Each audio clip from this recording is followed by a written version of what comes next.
Assalamu alaikum and good evening everyone. As all of you know, this our we have already uploaded three lectures of science topic electricity for upcoming JKSSB posters and this is our fourth lecture. आज हमारा जो lecture है वो fourth है. अगर आप लोगों ने अभी तक तीन lectures नहीं देखे हैं तो आप उनको please देखिए और उसके बाद आप ये lecture देख सकते हो. अगर आप लोग इस चैनल पे नए हो तो प्लीज़ चैनल को सब्सक्राइब कीजिए. आज का जो हमारा टॉपिक है इलेक्ट्रिसिटी में वो है electrical wiring colour code in India. ये टॉपिक हमें इसलिए लाना पड़ा क्योंकि पंचायत अकाउंट सिस्टम में इस पे एक क्वेश्चन आया था. तो जो इलेक्ट्रिकल वायरिंग कलर कोड है इंडिया में अकॉर्डिंग टू ओल्ड स्टैंडर्ड्स, तो उसके लिए जो लाइव और लाइन पावर कंडक्टर है उसका कलर जो है वो रेड होता है, न्यूट्रल का कलर ब्लैक होता है और प्रोटेक्टिव अर्थ और ग्राउंड का कलर ग्रीन होता है.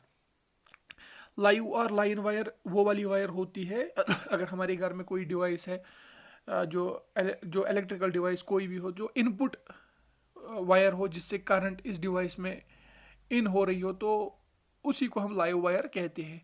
तो इसका कलर रेड होता है. और जो न्यूट्रल होता है वो रिटर्न, यानी कि जब इलेक्ट्रिक करंट किसी डिवाइस में एंटर हो तो उस डिवाइस का जो काम होगा वो काम करने के बाद जब जो इलेक्ट्रॉन्स वापस अब इस डिवाइस से वापस निकलेंगे तो जिस पाथ से वो निकलेंगे, जिस सर्किट को वो कंप्लीट करेंगे उसको न्यूट्रल कहते हैं और उसका कलर ब्लैक होता है. और प्रोटेक्टिव अर्थ और ग्राउंड वायर आप लोगों ने देखा होगा कि जो जो भी हमारे हाउस होते हैं उस पर हम एक अर्थ वायर लगाते हैं जो हम कनेक्ट करते हैं विद ग्राउंड.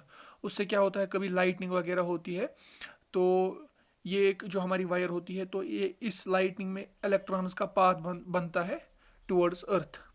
तो जो अर्थ वायर होती है इसका कलर ग्रीन होता है. ये तो ओल्ड स्टैंडर्ड है. और जो अब नया नया स्टैंडर्ड आया है तो उससे उसके अकॉर्डिंग लाइव वायर का कलर ब्राउन होता है, न्यूट्रल का ब्लू होता है और अर्थ वायर का कलर ग्रीन होता है. और जैसे हमें पता ही है कि इंडस्ट्रियल यूनिट्स में जो डिवाइसेस होती है वो थ्री फेज पे रन करते हैं, तो इनके साथ थ्री फेज पावर सप्लाई जो एक्टिव लाइन पावर में हमारे थ्री ये फेजेस होते हैं उनका colour red, yellow and blue होता है. और जो न्यूट्रल होता है वो वहाँ पे ब्लैक होता है. और जो ग्राउंड वायर होती है या तो वो ग्रीन होती है या ग्रीन येलो होती है. तो ये था about electrical wiring colour code in India.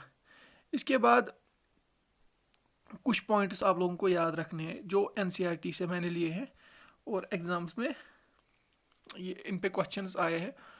पहला पॉइंट कि जो हमने कल पढ़ा था फ्यूज़, जो हमने बोला था एक प्रैक्टिकल एप्लीकेशन है this joules law of heating की या हीटिंग इफेक्ट ऑफ करंट की, जिसमें हमने देखा था कि एक फ्यूज़ को हम सर्किट में कैसे लगाते हैं और हमने अगर जब सर्किट में इलेक्ट्रिक करंट पास होती है तो कुछ हीट डिसिपेट होती है. हमने फ्यूज़ ऐसा लगाया होता है कि जब नॉर्मल करंट पास होती है तो जिस टाइम उस टाइम पे जितनी हीट प्रोड्यूस होगी उस पर ये फ्यूज़ मेल्ट नहीं होता है. अब अगर कुछ ऐसी कंडीशन हो गई जिसकी वजह से इलेक्ट्रिक करंट सर्किट में ज़्यादा आ गई जिसकी वजह से हमारी डिवाइस जल सकती है, तो उन उस टाइम क्या होता है, हमें पता ही है कि हीट की इक्वेशन है आई स्क्वायर आर टी. जब करंट बढ़ गई तो हीट भी बढ़ेगी, एज ए रिजल्ट जो हमारा फ्यूज़ होता है वो मेल्ट होता है. ये हमने कल देखा.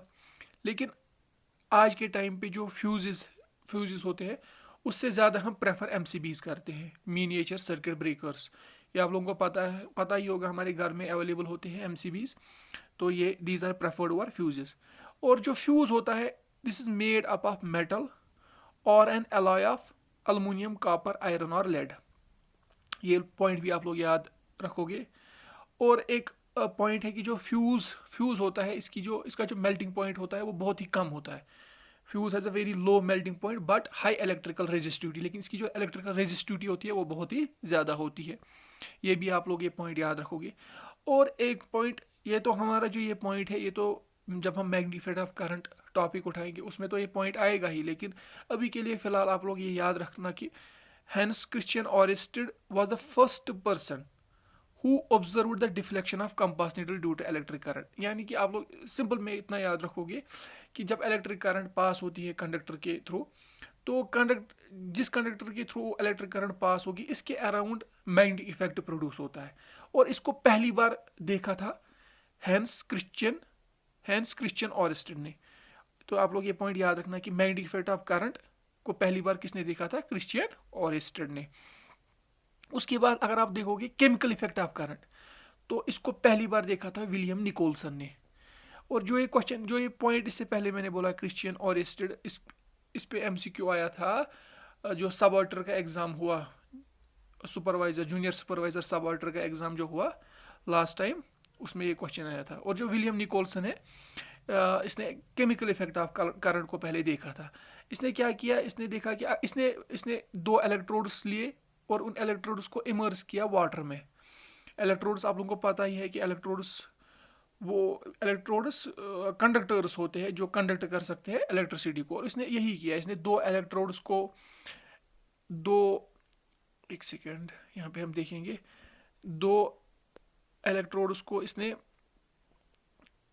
ऐसे बैटरी के साथ कनेक्ट किया और इन इलेक्ट्रोड्स को वाटर में इमर्स किया।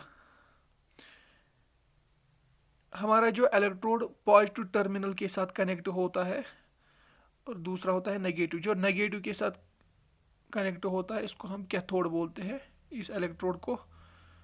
और जो पॉजिटिव के साथ कनेक्ट होता है इसको हम एनोड बोलते हैं।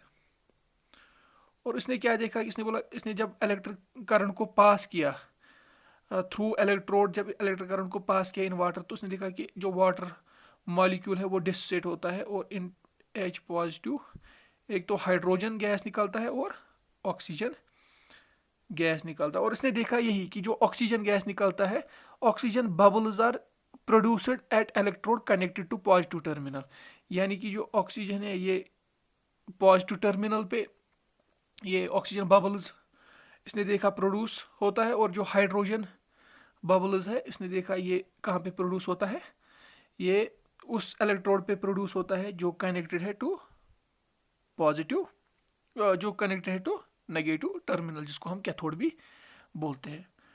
और एक चीज़ है chemical properties of electric current में कि the process of deposition of any desired metal on another metal is called as electroplating.